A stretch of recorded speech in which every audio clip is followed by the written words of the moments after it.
বউ মানে বোমা। বি শব্দের অর্থ হচ্ছে বিশেষভাবে, আর বাহ শব্দের অর্থ হচ্ছে ভার বহন করা। তার মানে বিবাহ শব্দের অর্থ হচ্ছে বিশেষভাবে ভার বহন করা। এ ভার শরীরের ভার নয়, এ ভার সংসারের ভার, এ ভার ধর্মের ভার।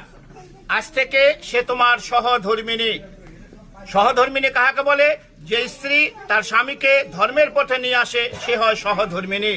সহধর্মী তোমার ক্ষেত্রে যে স্বামী তার স্ত্রীকে ধর্মের পথে নিয়ে যাবে সে হবে সহধর্মিনী। তাছাড়া হয়ে যাবে বউ, বউ মানে বোমা। সুতরাং সহধর্মিনী যেভাবে হয় সে কাজটা করতে হবে। আজকে আমরা এখানে আত্মীয় স্বজন বন্ধু বান্ধব সকলকে নিয়ে উপস্থিত হয়েছি এই শুভ বিবাহ করার জন্য। বিবাহের মাধ্যমে পুরুষ লাভ করে পিতৃত্ব, নারী লাভ করে মাতৃত্ব। এই পিতৃত্ব এবং মাতৃত্বের মাধ্যমে গড়ে উঠে তাদের একটা সুখের সংসার। পিতামাতা, ভাই বোন, আত্মীয় স্বজন, বন্ধু বান্ধব সকলকে নিয়ে একসাথে থাকার তারা সংকল্প করে এই বিবাহের মাধ্যমে। মানুষের জন্ম থেকে মৃত্যু পর্যন্ত 10টি মাঙ্গলিক কর্ম আছে, তার মধ্যে বিবাহ হচ্ছে সর্বশ্রেষ্ঠ। এই বিবাহ এখন সবসময় যারা বিবাহ করছেন তারা জানে স্ত্রী সবসময় স্বামীর বাম দিকে থাকবে। এখনো কিন্তু বাম দিকে যায় নাই, আছে কোন দিকে? ডান দিকে। তুমি পারতিপক্ষে চেষ্টা করবা সবসময় একে বাম দিকে রাখার, চলাফেরা করার জন্য। এটা ব্রাহ্মণ হিসাবে আমার উপদেশ।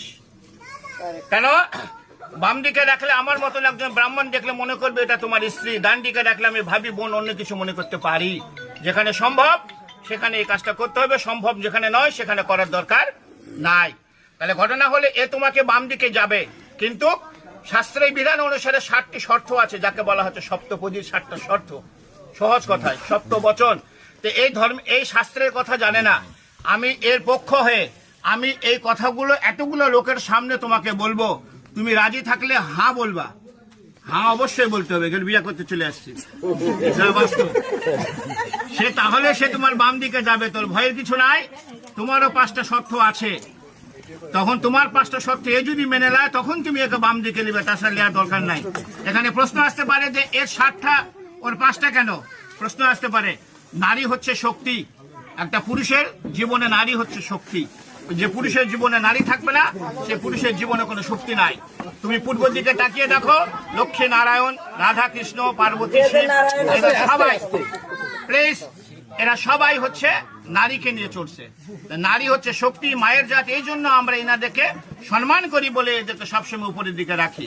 তাহলে এখন এর যে 7টা শর্ত আছে আমি তোমাকে আগে হিন্দিতে বলবো, আমি যেহেতু হিন্দিতে বলবো এবং পরে বাংলায় বুঝিয়ে দেবো।